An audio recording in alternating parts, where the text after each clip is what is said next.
ಯಾವ ತರಕಾರಿ ತಿಂದರೆ ಹಲ್ಲು ಕ್ಲೀನ್ ಆಗುತ್ತದೆ? ಕ್ಯಾರೆಟ್, ಆಲೂಗೆಡ್ಡೆ, ಹಾಗಲಕಾಯಿ, ಸೋಯಾಬೀನ್.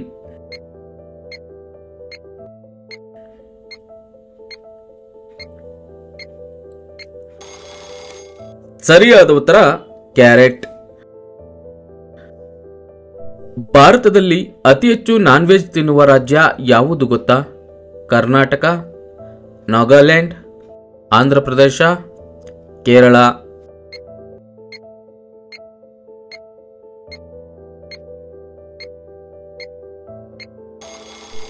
ಸರಿಯಾದ ಉತ್ತರ ನಾಗಾಲ್ಯಾಂಡ್. ವೀಕ್ಷಕರೇ, ನಮ್ಮ ಭಾರತದಲ್ಲಿ ಎರಡು ರೀತಿಯ ಆಹಾರ ಪ್ರಿಯರಿದ್ದಾರೆ. ಒಂದು ಸಸ್ಯಾಹಾರಿ, ಇನ್ನೊಂದು ಮಾಂಸಾಹಾರಿ. ಅಚ್ಚರಿಯ ಸಂಗತಿ ಏನೆಂದ್ರೆ ನಮ್ಮ ದೇಶದಲ್ಲಿ ನಾನ್ ವೆಜ್ ತಿನ್ನುವವರ ಸಂಖ್ಯೆ ಸಸ್ಯಾಹಾರಿಗಳ ಸಂಖ್ಯೆಗಿಂತಲೂ ಹೆಚ್ಚಿದೆ. ಇತ್ತೀಚೆಗೆ ನಡೆಸಿದ ಸಂಶೋಧನೆ ಪ್ರಕಾರ ನಮ್ಮ ದೇಶದಲ್ಲಿ 85%ಕ್ಕೂ ಹೆಚ್ಚು ಜನರು ಮಾಂಸಾಹಾರವನ್ನ ಇಷ್ಟಪಡುತ್ತಾರೆ.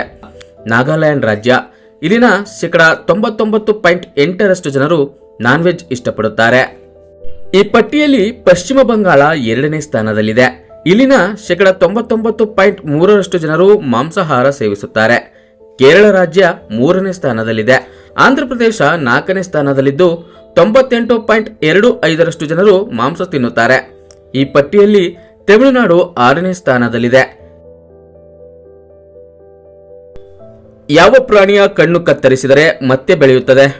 ಬಸವನ ಹುಳು, ನಾಗರ ಹಾವು, ಕಪ್ಪೆ, ಆಮೆ.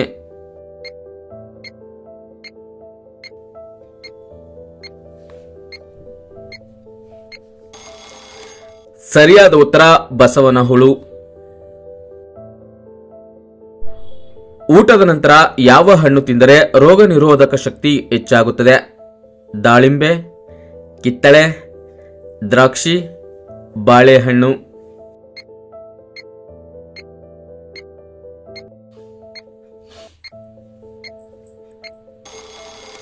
ಸರಿಯಾದ ಉತ್ತರ ಕಿತ್ತಳೆ ಹಣ್ಣು. ನರಗಳು ಯಾವಾಗಲೂ ಗಟ್ಟಿಯಾಗಿರಲು ಏನನ್ನ ತಿನ್ನಬೇಕು? ಒಮೆಗಾ 3, ವಿಟಮಿನ್ ಡಿ, ಕಬ್ಬಿಣಾಂಶ, ಪ್ರೋಟೀನ್.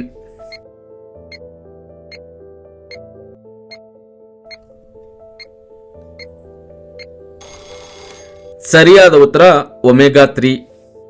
ವೀಕ್ಷಕರೇ, ನಮ್ಮ ಬಾಡಿ ಫಂಕ್ಷನ್ಗೆ ಮೇನ್ ಬೇಕಾಗಿರುವಂತಹದ್ದು ನರಗಳು.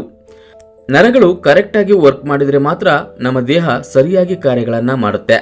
ಆದ್ರಿಂದ ನರ ದೌರ್ಬಲ್ಯ ಉಂಟಾದಾಗ ತಪ್ಪದೆ ಒಮೆಗಾ 3 ಇರುವ ಆಹಾರಗಳನ್ನ ಹೆಚ್ಚಾಗಿ ಸೇವಿಸಬಹುದು.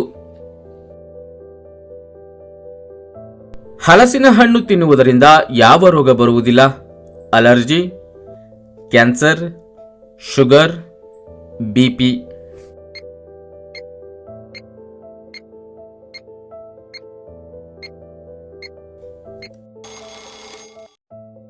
ಸರಿಯಾದ ಉತ್ತರ ಬಿಪಿ.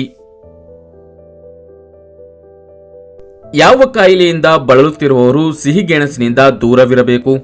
ಸಕ್ಕರೆ ರೋಗ, ಕಿಡ್ನಿ ಸ್ಟೋನ್, ಹೃದ್ರೋಗ, ಹೊಟ್ಟೆಯ ಸಮಸ್ಯೆ.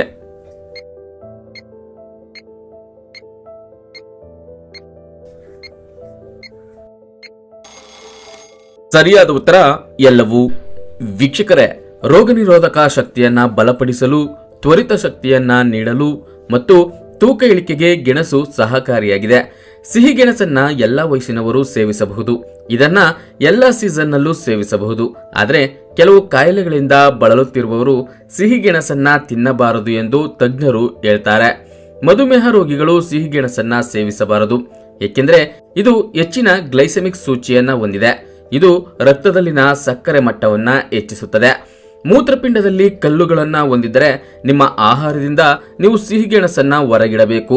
ಗೆಣಸಿನಲ್ಲಿ ಆಕ್ಸಲೇಟ್ ಕಂಡುಬರುತ್ತದೆ. ಇದು ಸಾವಯವ ಆಮ್ಲದ ಒಂದು ವಿಧವಾಗಿದೆ. ಇದನ್ನ ತಿನ್ನುವುದು ಮೂತ್ರಪಿಂಡದ ಕಲ್ಲುಗಳ ಸಮಸ್ಯೆಯನ್ನ ಹೆಚ್ಚಿಸುತ್ತದೆ. ಇದು ಹೊಟ್ಟೆಗೆ ಸಂಬಂಧಿಸಿದ ಸಮಸ್ಯೆಗಳನ್ನ ಉಂಟು ಮಾಡಬಹುದು.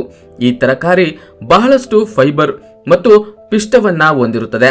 ಇದು ಜೀರ್ಣಕಾರಿ ಕಾಯಿಲೆಗಳಿಗೆ ಕಾರಣವಾಗಬಹುದು.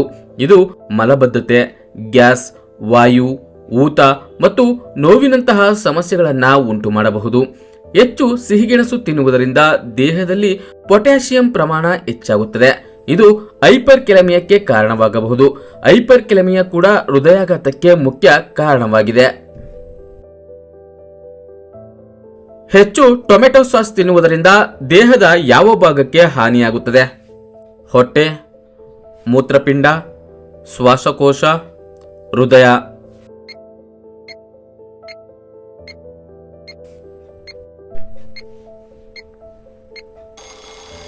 ಸರಿಯಾದ ಉತ್ತರ ಮೂತ್ರಪಿಂಡ. ನೆಗಡಿ ಮತ್ತು ಕೆಮ್ಮು ಬೇಗನೆ ಗುಣವಾಗಲು ನಿಂಬೆ ಜೊತೆ ಯಾವುದು ಉಪಕಾರಿ? ಸಕ್ಕರೆ, ಜೇನು, ಚಹಾ, ಲವಂಗ.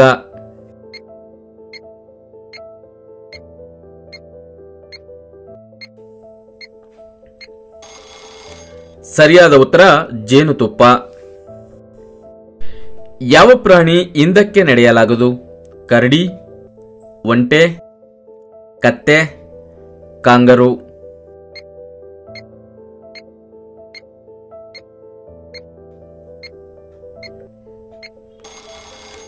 ಸರಿಯಾದ ಉತ್ತರ ಕಾಂಗರು. ಜ್ವರ ಇದ್ದಾಗ ಸ್ನಾನ ಮಾಡಿದರೆ ಏನಾಗುತ್ತದೆ?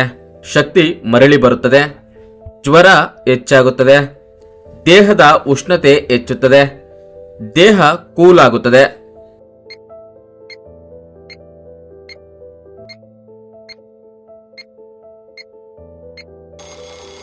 ಸರಿಯಾದ ಉತ್ತರ ದೇಹದ ಶಕ್ತಿ ಮರಳಿ ಬರುತ್ತದೆ. ವೀಕ್ಷಕರೇ, ಜ್ವರ ಬಂದ ನಂತರ ಸ್ನಾನ ಮಾಡಬಹುದೇ ಎಂಬ ಪ್ರಶ್ನೆ ಆಗಾಗ ಕೇಳಿ ಬರುತ್ತಲೇ ಇರುತ್ತದೆ. ಬಹುತೇಕರು ಜ್ವರ ಬಂದಾಗ ಸ್ನಾನ ಮಾಡಲು ಹಿಂದೇಟು ಹಾಕುತ್ತಾರೆ. ಸ್ನಾನ ಮಾಡಿದರೆ ಜ್ವರ ಇನ್ನಷ್ಟು ಹೆಚ್ಚಾಗುತ್ತದೆ ಎಂಬ ಭಾವನೆ ಇದೆ. ಆದರೆ ಜ್ವರ ಬಂದಾಗ ನೀವು ಖಂಡಿತ ಸ್ನಾನ ಮಾಡಬಹುದು ಅಂತ ವೈದ್ಯರೇ ಹೇಳ್ತಾರೆ. ಉಗುರು ಬೆಚ್ಚನೆಯ ನೀರಿನಲ್ಲಿ ಸ್ನಾನ ಮಾಡುವುದು ನಿಮ್ಮ ಶಕ್ತಿಯನ್ನ ಮರಳಿ ಪಡೆಯಲು ಸಹಾಯ ಮಾಡುತ್ತದೆ. ಇದರಿಂದ ಜ್ವರ ಕಡಿಮೆಯಾಗುತ್ತದೆ. ಪ್ರತಿದಿನ ತುಳಸಿ ಎಲೆಗಳನ್ನ ತಿನ್ನುವುದರಿಂದ ಏನಾಗುತ್ತದೆ? ಕಣ್ಣಿಗೆ ಉತ್ತಮ, ಹೃದಯಕ್ಕೆ ಉತ್ತಮ, ಉತ್ತಮ ಸೌಂದರ್ಯ, ಕೀಲುಗಳಿಗೆ ಉತ್ತಮ.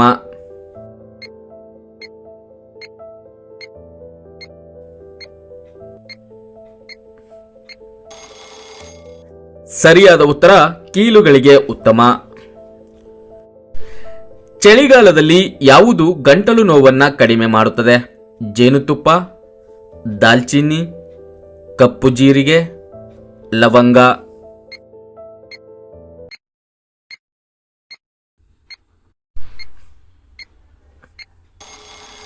ಸರಿಯಾದ ಉತ್ತರ ಲವಂಗ. ಈ ವಿಡಿಯೋ ಇಷ್ಟವಾಗಿದ್ರೆ ಒಂದು ಲೈಕ್ ಕೊಡಿ, ಯೂಸ್ಫುಲ್ ಅನ್ಸಿದ್ರೆ ಎಲ್ಲರಿಗೂ ಶೇರ್ ಮಾಡಿ, ಹಾಗೂ ನಮ್ಮ ಚಾನೆಲ್ಗೆ ಸಬ್ಸ್ಕ್ರೈಬ್ ಆಗಿಲ್ಲ ಅಂದ್ರೆ ಸಬ್ಸ್ಕ್ರೈಬ್ ಆಗಿ. ಎಲ್ಲರಿಗೂ ಧನ್ಯವಾದಗಳು.